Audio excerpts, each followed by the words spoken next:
हृत्पद्ममन्दिराय ॐ दामोदराय नमः ॐ जगत्पालाय नमः ॐ पापघ्नाय नमः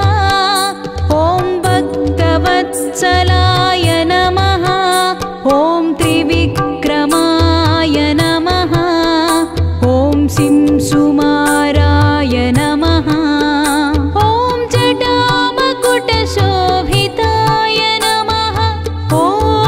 शङ्खमत्योल्लसन्मञ्जु किङ्किण्याढ्यकरण्डकाय नमः ॐ नमो वेङ्कटेशाय ॐ नमो श्रीनिवासाय ॐ नमो वेङ्कटेशाय ॐ नमो श्रीनिवासाय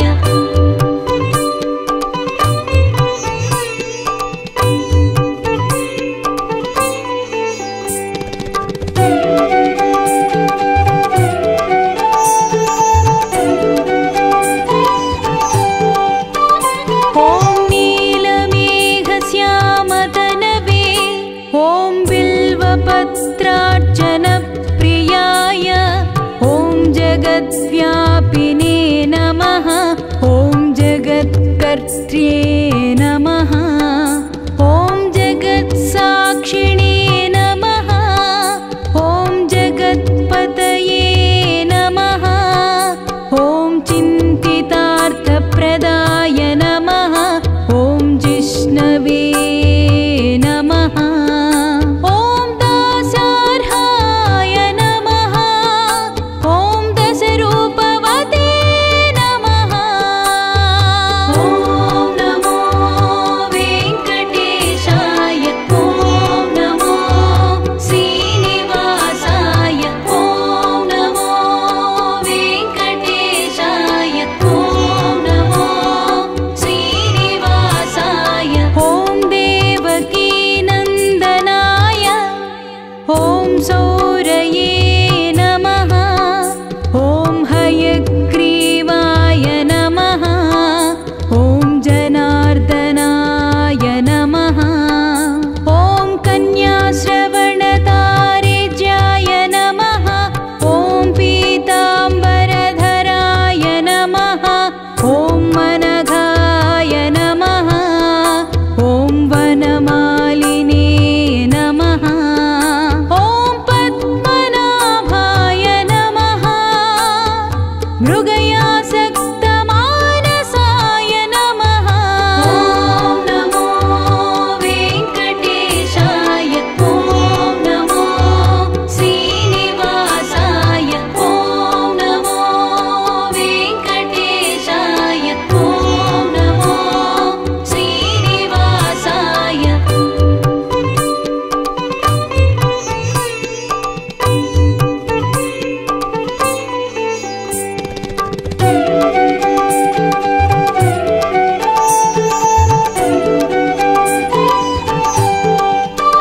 ॐ अश्वारूढाय नमः ॐ खड्गधारिणे नमः धनार्जनसमुत्सुकाय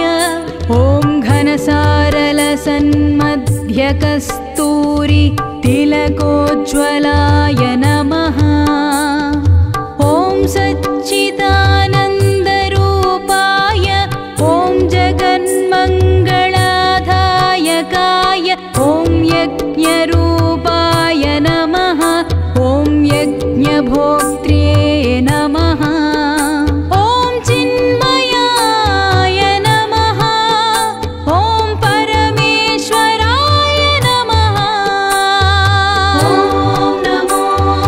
वेङ्कटेशाय ॐ नमो श्रीनिवासाय ॐ नमो वेङ्कटेशाय ॐ नमो श्रीनिवासाय ॐ परमार्थप्रदायकाय ॐ शान्ताय नमः ॐ श्रीमते नमः ॐ दुर्दण्डविक्रमाय नमः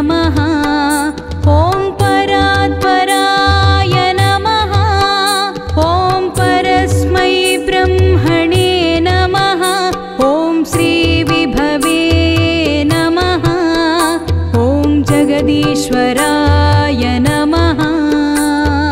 ॐ नमो वेङ्कटेशाय, ॐ नमो श्रीनिवासाय, ॐ नमो वेङ्कटेशाय, ॐ नमो श्रीनिवासाय।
अनाद्यनन्तरूपां त्वां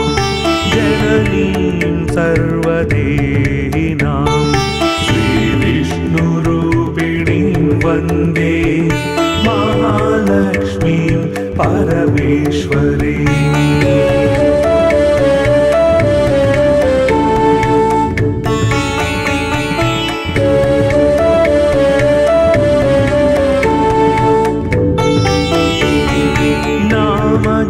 जात्यादिरूपेण स्थितां त्वां परमेश्वरीं वन्दे महालक्ष्मीं परमेश्वरीं